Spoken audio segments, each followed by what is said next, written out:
Well, thank you again for tuning in to the internet radio on the show Down to Earth but Heavenly Minded. And I'm your host, Risch. And today we're going to continue on in our series on the parables. And this time we're going to be looking at the lost coin. Parables, The Lost Coin, by Daniel C. Snaddon. The work of the Holy Spirit in the world. Luke 15 verses 8 to 10. Introduction. The parable is as follows: a woman loses a small coin. She lights a candle and seeks diligently until she finds it. The coin is a picture of a lost sinner. The woman is a type of the Holy Spirit seeking and reclaiming men and women for Christ.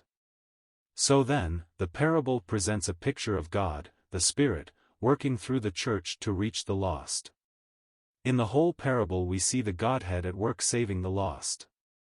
See Luke 15 verse 2, this man, in the elder son, we see a picture of the Pharisees and scribes. The Age of the Spirit.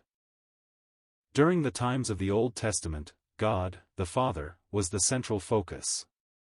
Then, the Trinity was revealed at Christ's baptism. Then, for 33 years, Christ was the central focus. The times of the New Testament, also known as the Church Age, are known as the Age of the Spirit. The Spirit's work is primarily in two distinct spheres: 1, to exalt the person of Christ, and 2, to bring men and women to Christ. John 16 verses 13 to 14 explains the Spirit's work relative to the Christian and to Christ.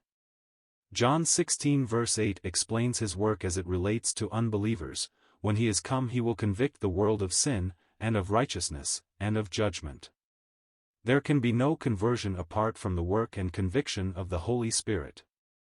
John 6 verse 63 says, "It is the Spirit that quickeneth."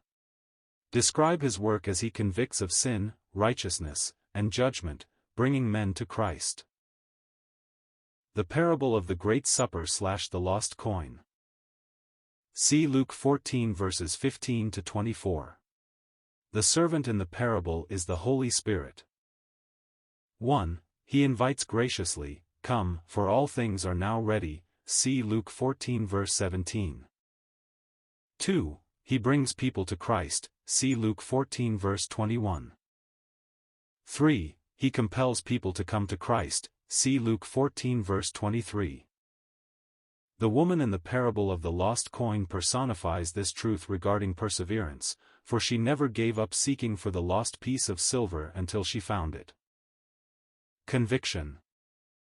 Psalm 32 verses 3 to 4, "When I would not confess my sin, I grew old because of the anguish in my heart. Day and night your hand of conviction was heavy upon me, until I was brought to the point of death. Blessed is the man whose transgression is forgiven, whose sin is covered. There is no escaping God the Spirit." Psalm 139 verses 7 to 10, "Whither shall I go from thy Spirit? Or whither shall I flee from thy presence? If I ascend up into heaven, thou art there. If I make my bed in Hades, behold, thou art there. If I take the wings of the morning, and dwell in the uttermost parts of the sea, even there shall thy hand lead me, and thy right hand shall hold me." See how the Spirit worked in apostolic days. See also the Christ who is portrayed in prophecy, the Lord and Messiah. His resurrection proves this. Acts 2 verse 37, describe briefly Peter's sermon. "When they heard this, they were pricked in their heart and said to Peter and the other apostles, 'Brothers, what shall we do?'"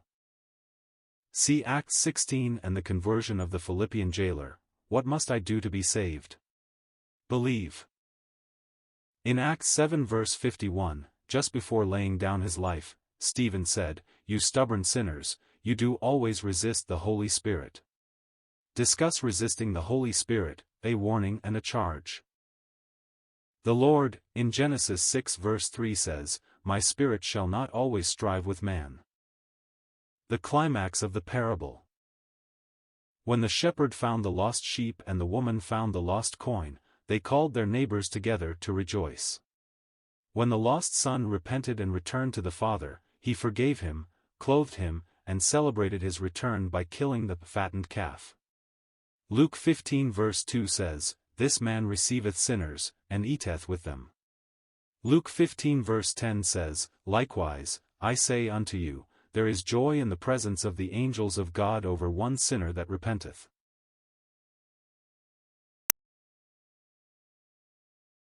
The end.